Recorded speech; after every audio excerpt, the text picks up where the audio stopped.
Now more than ever, people need to go within and plug into that cellular memory, plug into divine source, detach as much as possible from the matrix. Hello again, everybody. This is James Bartley, and you're listening to the Cosmic Switchboard Show. In the second hour, I will interview Matt. It's an interview with an individual who's had reptilian encounters, but was also trained in the run-up to Hurricane Katrina and its dreadful aftermath. He was trained by reptilians in a shopping mall after hours in Louisiana.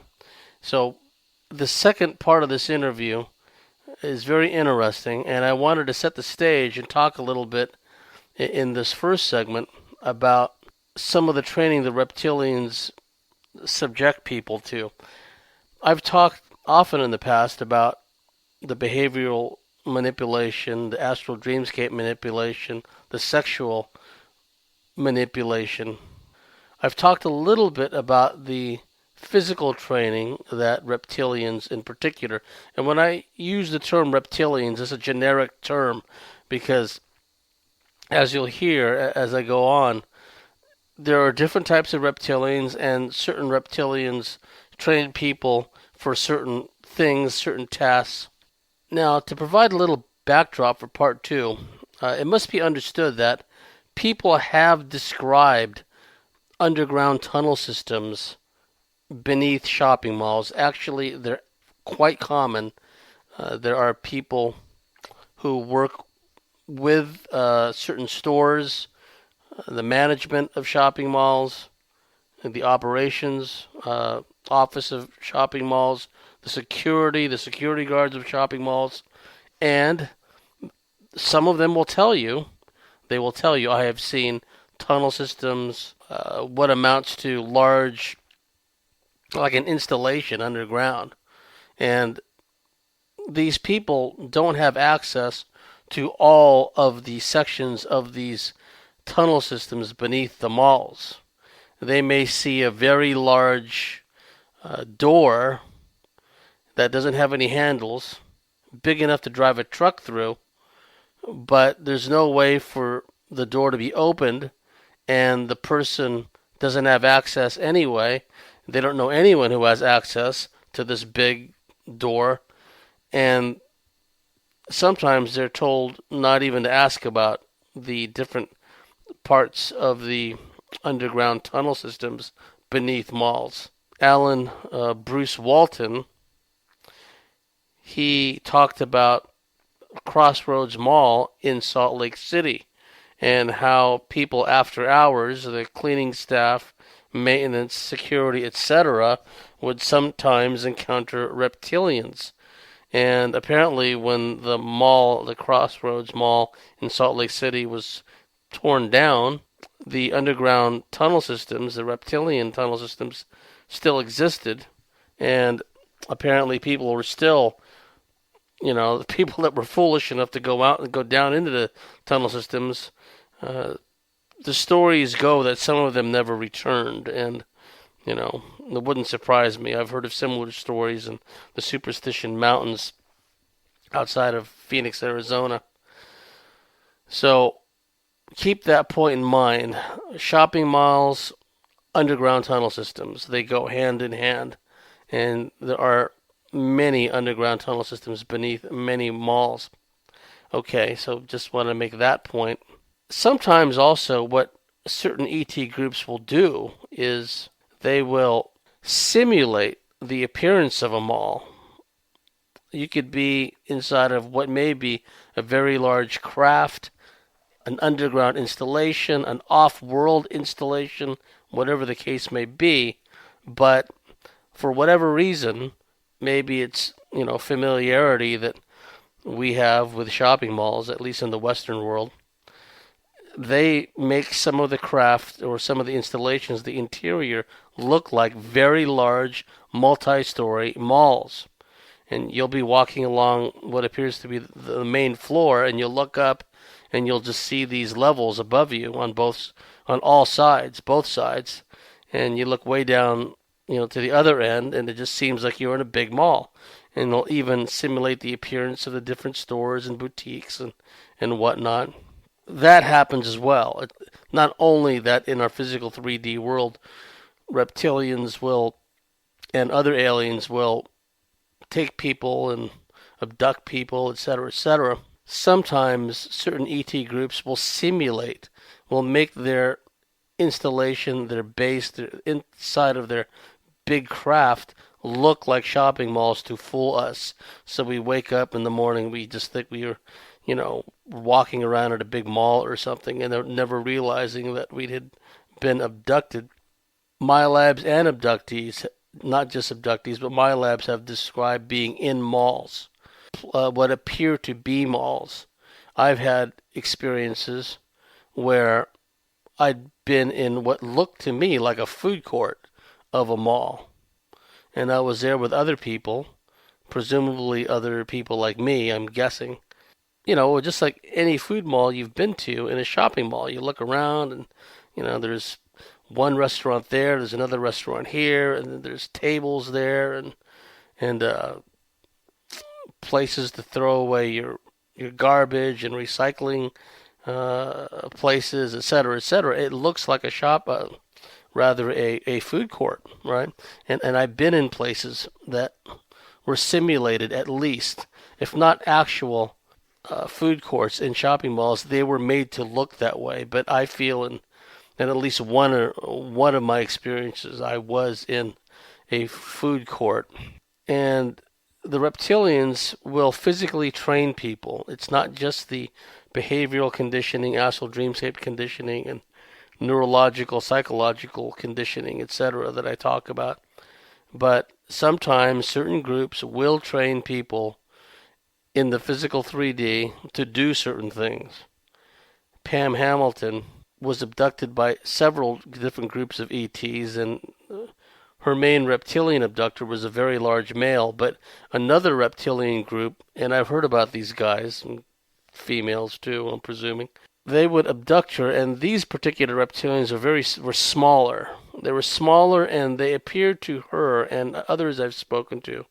They seem to be more serpent-like. They seem to be more snake-like. They're humanoid, but their head, their facial structure, isn't perceived so much as being lizard-like, but more serpent-like, snake-like. And they've been called the snake people, some of these smaller reptilians. And they would abduct Pam Hamilton, take her on board and I'm trying to remember here what she told me so many years ago, but I think that it was a triangular-shaped craft, and they would sit her at the control panel, sit her at the console, the navigation console, and they would teach her how to fly this thing. And when Pam had difficulties, when she couldn't catch on, she said they would hiss at her. Okay, I'm trying to fly this thing, back off, right? She said that this particular reptilian group, that was small little snake-like guys that are humanoid, she said they were particularly nasty, particularly spiteful, and can be quite intimidating and quite violent when they needed to. And I've heard other stories of these snake beings. I'm not assuming that they're all the same. I'm just saying that there have been accounts of these small snake humanoid beings, and it's another person I knew quite well. She was taken to an underground base by these snake beings, just to digress a little bit, snake humanoids, and she saw a human mounted on a wall. Okay, think of taxidermists taking the body of an animal that was hunted as a trophy, which is disgusting if you ask me, and shameful. But anyhow, what a lot of these hunters do is that they kill these beautiful animals, and then they have a taxidermist, work on it, and then they mount this thing on their wall, right? It's kind of macabre if you ask me. But anyhow, in this underground base, these smaller reptilian beings that were kind of snake-like as far as their head was concerned, they showed this woman a human that was like stuffed, for lack of a better term, and mounted on a wall. And this woman I know said, "Oh, kind of freaked out and goes, 'What the hell?'" Right? And then the reptilian said to her, "This is what you do to animals," right? And she really didn't have much to say about that. And I think the exact words were something to the effect of "This is what you humans do to other animals. So don't act so shocked," or something like that, or offended. And while I'm on the subject of that particular smallish serpent-like group of reptilian humanoids, I knew another gal who was a member of, what was it, Office of Emergency Management. Can't remember the exact name of this state agency in California. And you look at her, she was a full-on reptilian hybrid. She attended one of the alien abduction support group meetings of Evie Lorgan and I back in the day. And another member of our support group who has that second sight, can see the entities overshadowing, the host human. She later showed me a sketch of the entity that was overshadowing this particular gal who worked with emergency management. And it looked like a large Gila monster with its tongue sticking out was the entity that had taken her up as a host. And, this gal had a lot of, like so many, not all, but like many full-on Draco reptilian human hybrids. They can be quite self-indulgent, quite grandiose, and quite egotistical. It kind of comes with the territory. And she was telling me, this woman that had this Gila monster entity overshadowing her, she told me that the group of small serpent-like reptilian beings that work with her, she called the leader of this particular group the captain. And the captain would likewise teach her how to fly craft and would take her to places and take her out into space and all this other stuff. So I've heard about this smallish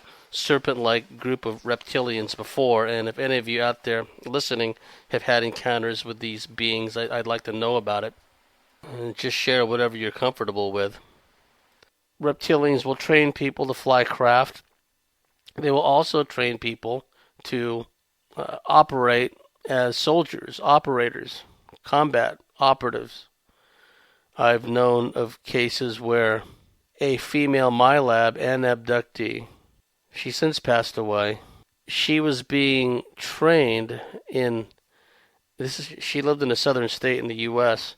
She was being trained by what she first thought was a human military trainer she called Mike. And this guy was like a soldier, apparently, and would be teaching her combat skills. In fact, they taught her anti-terrorist and hostage rescue and storming airliners to take them down, right? I mean, think of a hijacked airliner on the ground. Rescue team comes in, kills the tangos, rescues the hostages, right? Or tries to anyway. Well, in some of the training she went through from this Mike guy, that's what she did. She stormed this, along with a team and sometimes individually. She would gain access into this large airliner. And for many years, the various airlines would provide counter-terrorist hostage teams planes to practice their craft on, right? I mean, fully, full planes.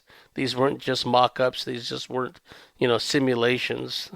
These weren't, put together by with plywood or, that kind of thing. I'm talking about proper planes, not fueled up, and maybe not even airworthy, but planes nonetheless. Special Forces, hostage rescue units, Delta Force, and the Special Air Service, etc., would train relentlessly on these planes, various types of planes, right? Because different airliners have different configurations, different access points, right? Et cetera, et cetera. So they would train religiously on all these different types of planes, as well as trains, as well as buses, ocean-going vessels, etc. Because hostage situations have happened on, a variety of transport vehicles. So this gal was being trained to take down hijacked airliners.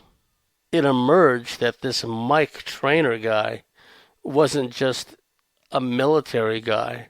He was a shapeshifter because over time, during the course of her training, she would see this Mike guy shapeshift into a full-on reptilian. And this reminds me, too, I just spoke of Pam Hamilton and how that group of smaller reptilians, smaller in size, slighter of build, and they would, get angry at her if she didn't know how to fly, or she wasn't learning fast enough to fly their craft. She was also put through training, military-style training by reptilians. She was firing weapons, and not just terrestrial Earth weapons, too. She'd be firing kind of advanced directed energy weapons, and I've heard this before as well.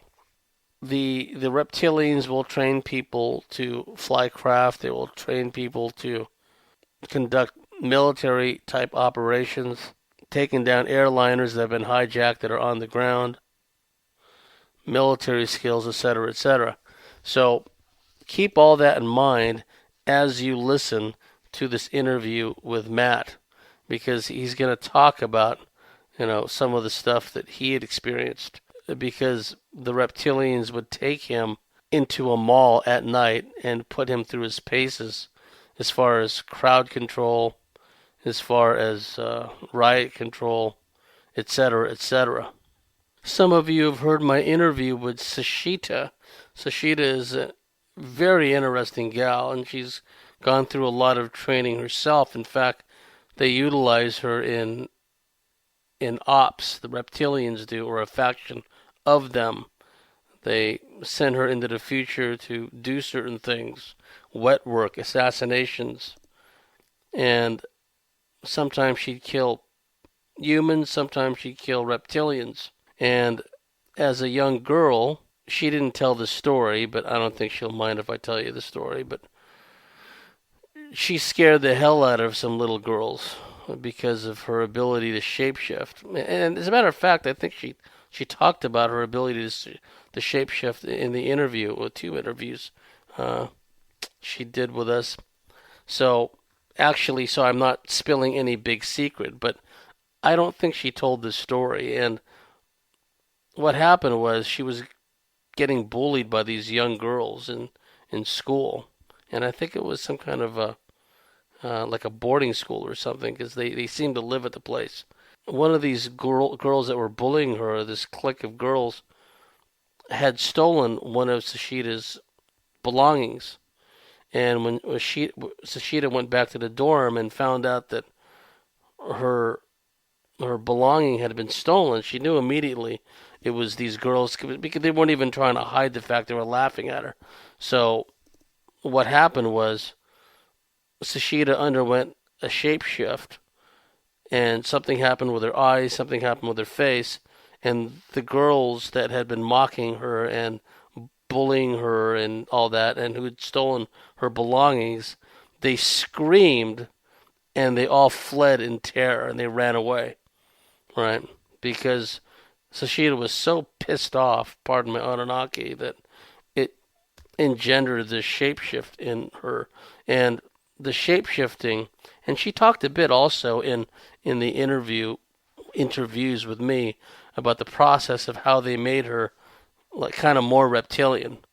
And she already had that reptilian genetic overlay to begin with. And what they did was they just enhanced her with their technology, with their medical practices, etc., etc. They just kept modifying her until she became more and more reptilian. And I've known of other cases where women, and they do this to males too. I mean, just look at all these serial murderers and all these other assorted perps. But in the example I'm using, it was a gal I know, and it seemed to me they were turning this gal reptilian from the inside out, because she was one of those types that was having almost nightly experiences and marks all over her body, and her personality was starting to change too, because when she'd get mad at her partner or husband, she would start to hiss at him, and she'd had a lot of experiences too, reptilian experiences. So it's an example of how not only were they, doing psychological, neurological, emotional, behavioral manipulation upon her, but they were changing her inside and out from the frequent medical procedures they were doing to her, making her essentially more and more reptilian. So Sashita's story is not even unusual in that regard, where they will take some, and I believe this is what they do with the so-called reptilian bloodline elite as well. They just, when they need to do an upgrade on them, or maintenance, if you will, they'll just, the reptilians or reptilian-hosted, malignly influenced human-appearing doctors will go to town on one of these royals and people like them, or hybrid reptiles like them, and adjust them, etc., etc. I'm one of those connect the dots kind of guys. I like to see how what's going on in the ET realm, in the underground realm, in the weird science, deep black realm, how it coalesces, how it merges, how it interfaces with the surface world. Because it's interconnected, it's interlinked. That's the problem so many of these surface level truthers have. They can only see things from this surface level. Oh, the banks, oh, the fiat currency, oh, the false flags, oh, they'll maybe go so far as to admit that some of the so-called elite royals, or not even royals, but just elite types, are predators, pedophiles, ritual murderers, etc., but they don't know why they're like that. I guess they just think they just woke up and, decided to be like that, when they don't realize that there's a genetic, spiritual underpinning. They don't realize that there's a hybridization process at work. And that's why you'll never figure it out. That's why they're always going to be just resonating at a frequency of fear and impotent rage and hopelessness. And moving forward, people like that they're going to be more of a hindrance than anything. I'm not going to want really people around me that are just surface level types, because when things get really wonky, when things get really strange and really scary, and doorways and portals are opening up left, right, and center, I don't want to be around people like that, because they're just going to be freaking out, and they're going to be useless, and they'll just be baggage I'll have to haul around. Ain't going to happen. I'm only going to want to be around spiritual warriors. Been there, done that, BDDT. But I do like to have an analysis of what's going on in the surface world and see how it meshes with what's going on behind the scenes, extraterrestrial, interdimensional, weird science, deep black military stuff. Years ago, when I was in San Diego, and this is the way higher self, oversoul, spirit works, call it what you will, but I met a gal who was with the customs and border control. Fluent Spanish speaker, a lady in her late 40s, really sharp, really switched on. Can't even remember how we met, but she invited me to her house and we had a really good conversation. And it turns out, and she just felt moved to start talking about these things with me. And this is in the days of the Clinton administration, right? The Clintons, Bill Clinton. Because things really accelerated during that time period. Think of Waco, think of Oklahoma City. The Democrats have always been the more Bolshevik, uh, socialist communist wing of the two-party duopoly. The Republicans they were good at shaming people domestically, and sure they did their skullduggery, black ops, and assassinations when necessary, but usually, their forte was, overseas kind of foreign policy shenanigans, whereas the Democrats did both. The Democrats were always getting involved in wars. Just look at how the drone and the Joint Special Operations Command, CIA Special Activities Division, operational tempo, went through the roof under Obama, who's supposed to be the Nobel Prize winner, right? But also, from a domestic standpoint, they did so much social engineering, so much repression, so much everything under Bill Clinton, his 2 terms, and then under Obama. And when I met this gal who worked with Customs and Border Control, Border Patrol, she told me some interesting things. She said that they were starting to receive training. These feds would come in from D.C. and elsewhere, and they would start to teach them crowd control. They would start to increase the amount of weapons training, riot sticks, batons, working in teams, a whole phalanx of them, training to push back rioters, training to, subdue crowds, and also firearms training and emphasis and increase in firearms training. Of course, nowadays, it's all these federal agencies are stocking up on their guns and ammo and loading up on the hollow points. Social services loading up. It's like, what are they getting ready for? Like insurrection or something, right? Or just mass chaos. But this gal was telling me, Customs, Border Patrol, really sharp, switched-on gal, that the emphasis, and this was during the Clinton years, before 9/11, before the neocons were passed the baton, that the emphasis had shifted to riot control, to subduing crowds of people. And during that time frame, it must be remembered, when Clinton was in office, they did the Partnership for Peace, Bridges to America. So overnight, all these countries that had formerly been part of the Eastern Bloc, so-called Warsaw Pact, suddenly they were just merged with NATO. So overnight there was cross-training with military and law enforcement units from the Czech Republic, from the Baltic states, Latvia, Lithuania, Estonia, from just a variety of countries, Poland, etc., etc.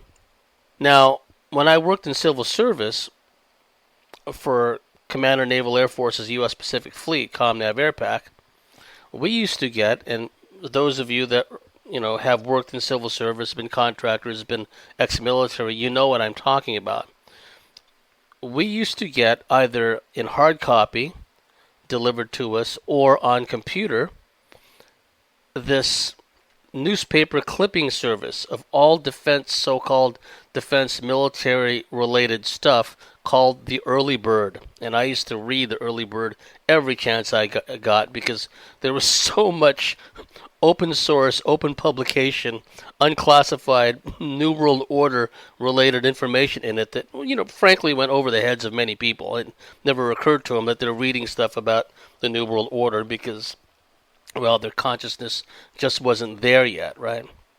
And I remember flipping through the pages of the Early Bird. We used to get these just about every day.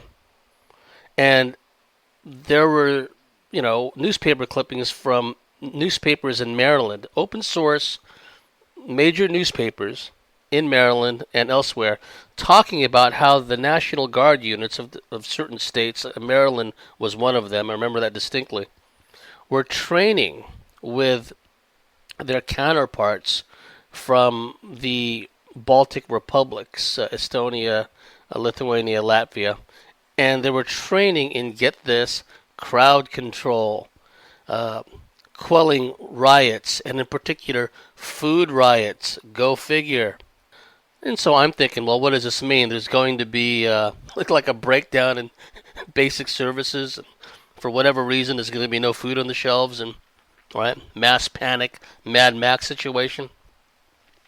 And around that time frame, I went to this large conference. Every year there was a large conference at the San Diego Convention Center. Same place where they have Comic-Con. I wish all the years I'd lived in San Diego, I wish I'd went to the Comic-Con at least once. Never did. My bad. Anyway, at the San Diego Convention Center, they would have the yearly AFCEA conference. Don't know if they have it now. They had it back then. Armed Forces Communications Electronics Association. And all the major contractors would have their booths set up. Lockheed Martin, Raytheon, you name it, they would be there. Plus, a lot of exhibits and stands would be set up by the various military commands, military agencies, particularly in the intelligence community, security, communications. And because I was in the communications business, I would go there. The commander that I worked for, would send me there along with my colleagues from communications. And I looked at the program, and for many years I kept this program, right? And then due to my many migrations, I lost it over the years. The program for the whole conference was Operations Other Than War. And that was a buzzword back in the old days for UN peacekeeping, right? And on the cover was a cartoon drawing of a guy wearing a UN helmet carrying a little baby, like rescuing it. So the emphasis even then was the United Nations. And remember, here's the context, here's the background. Bridges to America, Partnership for Peace, overnight something like 16 former Eastern Bloc countries, and extending all the way into Central Asia too.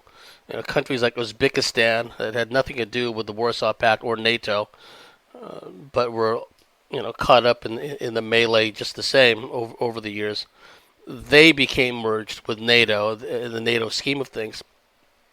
So I'm looking at this program, and then there's this unclassified panel discussion, and it was about operations other than war.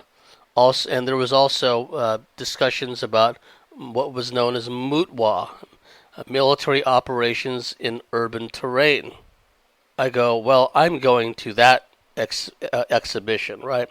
So I go there, and there's a panel of retired and active duty admirals and generals and whatnot from the various armed forces, and they're talking about basically merging U.S. Armed Forces and National Guard with United Nations troops, with NATO troops. And it's funny because the knuckleheads will say, oh, that's a conspiracy theory, that'll never happen, blah, blah, blah, quack, quack, quack. Here it is, basically a public forum.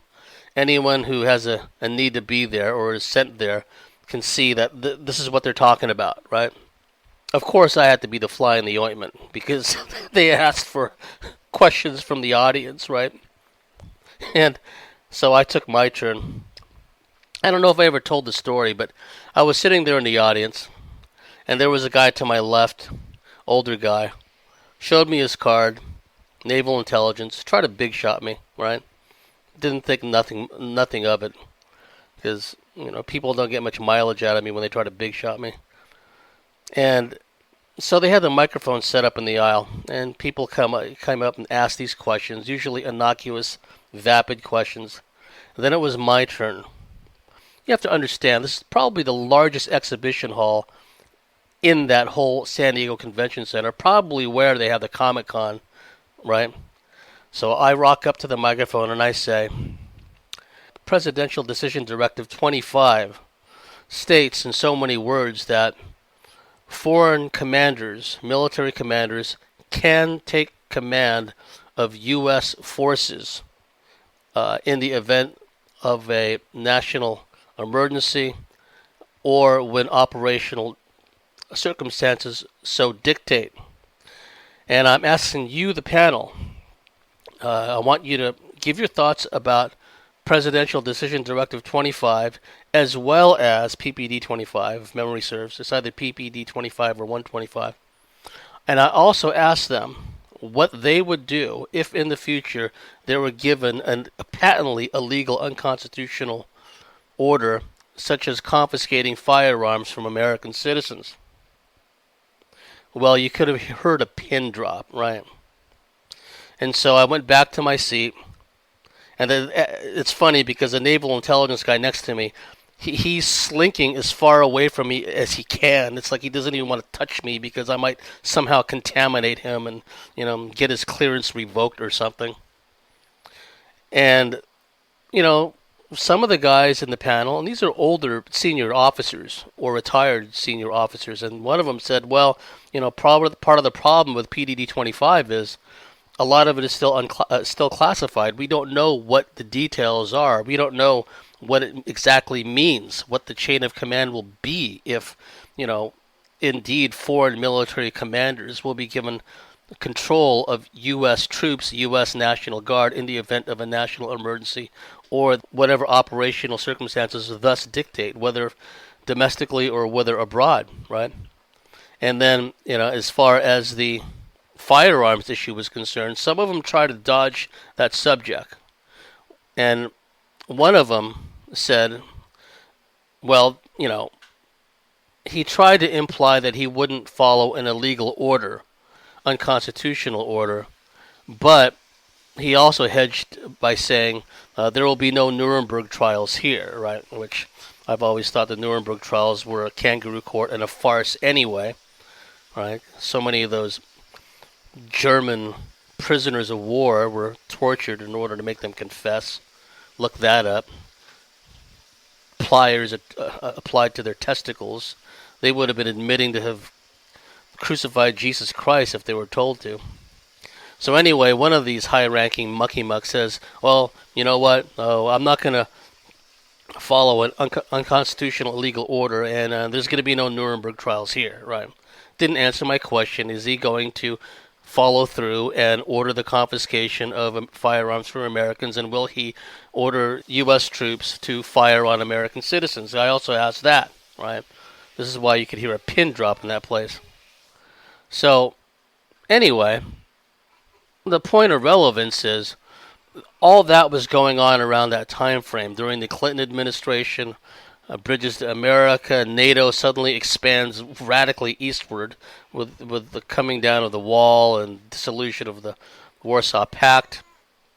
It was around that time frame that the lady I was talking to in customs and the border patrol, they were starting to get trained in crowd control, etc., etc. And you have to also look at it from the context of the bogus war on drugs. Because the bogus war on drugs happened before the bogus war on terror. And now they're all intermingled and have been actually from the very start. Because false flags, Gladio, all that had been going on in parallel to all this drug trafficking and, of course, intelligence, black ops, organized crime, two sides of the same coin, have been involved in narcotics, illegal drug trafficking from the start.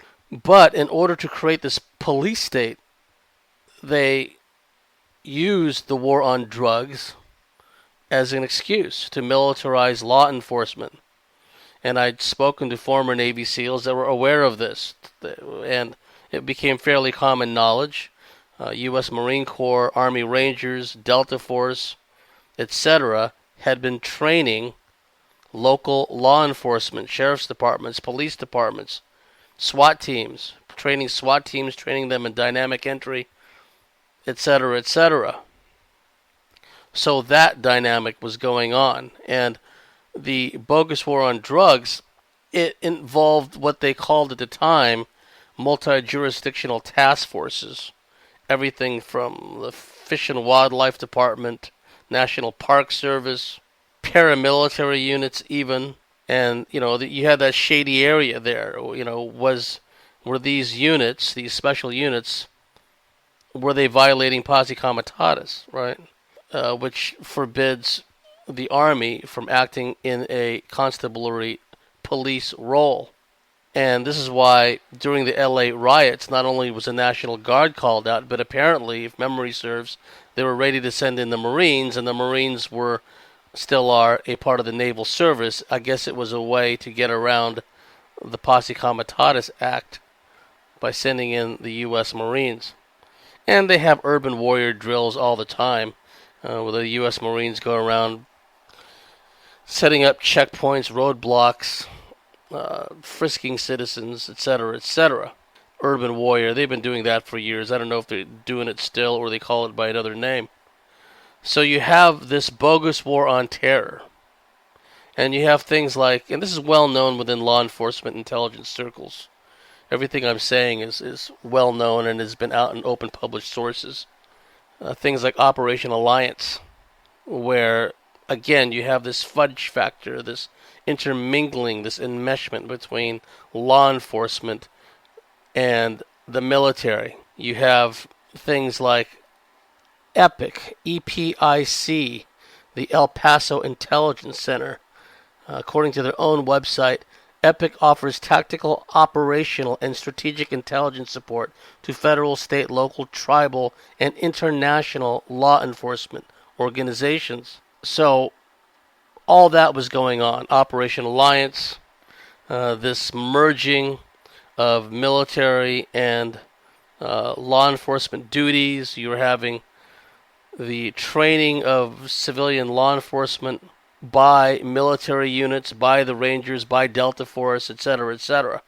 Not many people realize it, but Delta Force was present at Waco.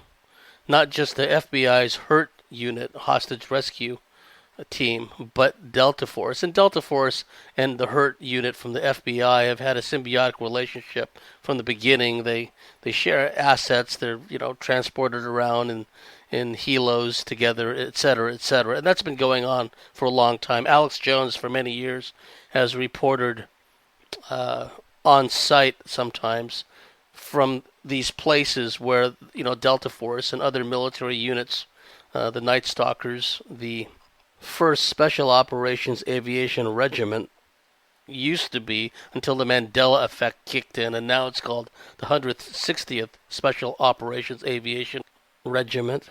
And they're based at Fort Campbell, Kentucky. They fly around in the Black Hawks and the Little Birds, and their job is transporting special operations units, DevGru, aka SEAL Team 6, Delta Force, the FBI HURT unit, etc., etc. Well, the FBI HURT unit and Delta Force were at Waco, and also observers from the British Special Air Service were at Waco too, right? So foreign troops were there, watching that whole, fiasco murder go down. And it was also around that time in the 1990s that a lot of people in the Special Forces community, even members of SOFD, Special Operations Forces Delta, aka Delta Force, a lot of them began to see the writing on the wall. A lot of them began to see that a lot of this was starting to gear up towards internal security. And a lot of the senior officers, a lot of the long-time senior non-coms began retiring and resigning their commissions. In the case of the officers. In the case of the senior NCOs who'd put their 20 in, a lot of them were getting out because they could see where it was headed. And many of them pointed out that just the kind of recruiting they were doing. Delta Force began recruiting amongst the U.S. Marines a lot. They had recruited amongst the Rangers from the beginning, the creation of Delta Force. And Delta Force was modeled after the British Special Air Service. Delta Force started to recruit U.S. Marines, and it begs the question, what was all that training for? All the emphasis towards internal security, the emphasis towards the enmeshment and the intermingling of state, local, federal law enforcement, even down to the National Park Service and Fish and Wildlife and all these other agencies, right? They're all merging these multi-jurisdictional task forces along with the military. Where was it all headed, right? And then you start having all this riot control training and Maryland National Guard training in food riots and then you began to see thousands upon thousands of U.S. law enforcement, state, local, and federal, being trained in Israel, being trained by Israelis, and then increasingly the border security and the transportation security was being taken over by Israeli security firms. It's funny when you hear people say, "Oh yes, in order to protect our country, Trump needs to build that wall all along the southern border." Well, it's not going to stop the CIA protected Sinaloa and Zeta drug cartels from bringing in all the drugs. That's not going to happen. So why would this wall even go up? Who's it keeping out? Or maybe the question should be, who's it meant to keep in, right?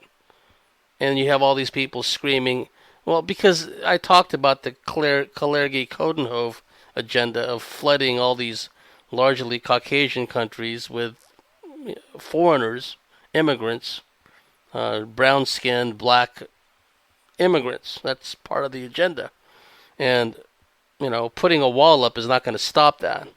I think of that Pink Floyd song, Hey You, whenever I hear somebody talking about, oh, we need to put a wall up on the border, It makes me laugh. But it was only fantasy. The wall was too high, as you can see. No matter how he tried, he could not break free. And the worms ate into his brain. Yeah, and I think that's what's going on with a lot of people who think that way. Oh, we'll just put a wall up and that'll solve the immigration problem, right? Another aspect of the immigration problem that's only now starting to dawn on people is that a lot of these immigrants are vectors for diseases. You're looking now at all these outbreaks in Canada and all these outbreaks in Madagascar. All this stuff is going on. People coming down with all kinds of infectious diseases. Oh, but you know what? They're not checking out the immigrants. My guess is, I think they're purposely infecting some of these immigrants and turning them loose, especially in Europe and places, these raping immigrants, right? Because not only do they infect one another, if some of these immigrants are injected with a pathogen, a contagious pathogen, not only do they infect all the others that they're being shipped around with, but the women and young children that they rape are going to be infected. So that's going to start infecting the host population, right? So, and it's not just the pathogens and infectious diseases that some of these immigrants may be infected with. It's the diseases they are naturally carrying along anyway. A lot of these people, they come from third world hellholes where you don't have sanitation, you don't have hygiene. Some of these immigrants, I'll be politically incorrect here, I don't give a rat's ass. They wouldn't know what personal hygiene was if it fell out of the sky and landed on their heads. And also, in a lot of these African countries, what happens? The WHO show up, World Health Organization, with the relief workers with all their hypodermic needles, and they inject all these natives, and then pretty soon they start shipping them into Europe, right? So all that is going on. What happens when you start having all these infectious outbreaks? All these people start demanding quarantines. They start demanding mass vaccinations. And then now you start to get an idea of maybe that's perhaps one of the reasons for all this crowd control training, food riot training, etc., etc. And you don't have to agree with me with this, still a free will zone last I checked. But I do feel that Planet X, the red dwarf, are real. I've seen it. I've talked about this. And it's starting to cause all kinds of earth changes, volcanic, seismic activity, water rising up in certain places around the world, in coastal areas. We're starting to see that take place. So if the powers that be know there's going to be sometime down the track huge mega earth changes, they're going to get ready. Now the elite, so-called, the ones who have the means, the power, the influence, they're either going to hide out in their underground luxurious bases, or they're going to head off world if they have that capability, if they have that clearance, if they have that influence and power. Okay, so I wanted to bring all this stuff up within the context of what I talked about at the outset, the merging of the surface world, the merging of the surface black ops, false flags, bogus war on terror, bogus war on drugs, militarization of law enforcement, and this whole concept of reptilians training humans, which I was talking about earlier. It's where the twain meets. A lot of these people on the surface, all these surface level intelligence and security agencies, they don't have a clue as to what's really going on at the deepest, darkest levels. Now, some people do. Some of these, like Secret Service guys and people that have worked in underground bases and that kind of thing, they have an idea. And also people that have kept track of, the heinous evil things some of these elite hybridized reptilian Draco people do, right? Keep all that stuff in mind. Okay, you've reached the end of the first segment of this, what's going to be an interview. You're going to be listening to Matt R is in Romeo, talking about his experiences being trained by reptilians in crowd control, in handling riots, etc., etc. If you like what we do, if you believe in what we do, please go to thecosmicswitchboard.com, sign up and become a member, and we'll see you at the top of the next hour with our interview with Matt.